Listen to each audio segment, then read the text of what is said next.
Guddu Jatav son of name Singh निवासी हसेला थाना अछनेरा में उसके विवाह के दौरान एक घोड़ी चढ़कर निकल रहा था तो गांव के ही सीताराम पुत्र नत्थी सिंह उम्र लगभग 70 वर्ष व एक अन्य व्यक्ति ने उसे गैर परंपरागत रास्ते से निकलने को टोका, क्योंकि पहले कभी गांव में यहां से कोई बारात नहीं निकलना बताया गया।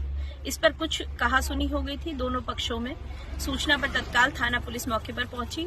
थाना पुलिस द्वारा सूझबूझ दिखाते हुए समझा बुझाकर दोनों पक्षों की सहमति से उत्तर प्रदेश के आगरा से कहा जाता है कि आगरा को दलितों की राजधानी भी कहा जाता है, लेकिन आगरा में दलित समाज के एक बंदोरी के अंदर घोड़ी पर चढ़कर बंदोरी निकालने के दौरान विवाद पैदा हो गया। और विवाद इस बात को लेकर हुआ कि दूसरे समाज के लोग उस दूल्हे को घोड़ी पर बैठकर बंदोरी नहीं निकलवाना चाहते थे। उनका कहना था कि इस परंपरा को नहीं तोड़ा जा सकता, यहाँ पर सदियों से परंपरा चली आ रही है, ऐसे में दलित समाज का दूल्हा घोड़ी पर बैठकर बंदोरी नहीं निकाल सकता। इसका वीडियो भी काफी ज्यादा सोशल मीडिया पर भी वायरल हो रहा है, जो आप अपनी स्क्रीन पर देख पा रहे हैं। हालांकि पुलिस के वहां पर मौके पर पहुंचने और आसानी से आपको बता दें कि दोनों पक्षों को समझाइश करने के बाद वहां पर मामला शांत हो गया। लेकिन आप सोचिए कि आज भी घोड़ी पर बंदोरी निकालने के लिए सभ्य समाज के अंदर दलित समाज को पुलिस की मदद लेनी पड़ती है, और विरोध करने वाले भी कोई दूसरे नहीं होते, उसी धर्म के आते हैं जहां से दलित समुदाय आता है। पूरा मामला हम आपको बता दें आगरा में है। आगरा में दलित समाज की बारात को गुड़चड़ी के दौरान रोक दिया। शादी के दौरान गुड़चड़ी रस्म पूरी की जा रही थी।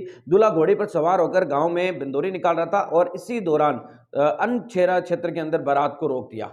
दबंग बारात को दूसरे रास्ते से ले जाने पर रास्ते में कहते हुए कहा कि ये जो है इधर से जाना परंपरागत नहीं है। बारात को रोके जाने पर दूल्हा पक्ष आक्रोशित हो गया। दोनों पक्षों में विवाद की घटना सामने मिली। मौके पर पहुंची पुलिस ने सूझबूझ का परिचय दिया, दोनों पक्षों को समझाकर विवाद शांत कराया। पुलिस की मौजूदगी में गांव में गुड़चड़ी की रस्म पूरी हुई। गांव में तैनात की स्थिति को देखते हुए अतिरिक्त पुलिस बल भी मौजूदगी रही। मंगलवार की सुबह गांव में दलित युवक की बारात निकलने वाली थी और दूल्हा घोड़े पर बैठने की तैयारी कर रहा था। महिलाएं मंगल गीत गा रही थी, लेकिन गुड़चड़ी की रस्म के दौरान गांव से दलित की बारात निकालना दंभों का नागवार गुजरा। दबंग जाति के आने वाले लोगों की तरफ से कहना है कि यहाँ पर ऐसी परंपरा नहीं है, तो ऐसे में नई परंपरा नहीं चलने दी जाएगी। लेकिन पुलिस के वहां पर पहुंचने के बाद और पुलिस के द्वारा समझाइश के बाद गांव के अंदर बारात निकल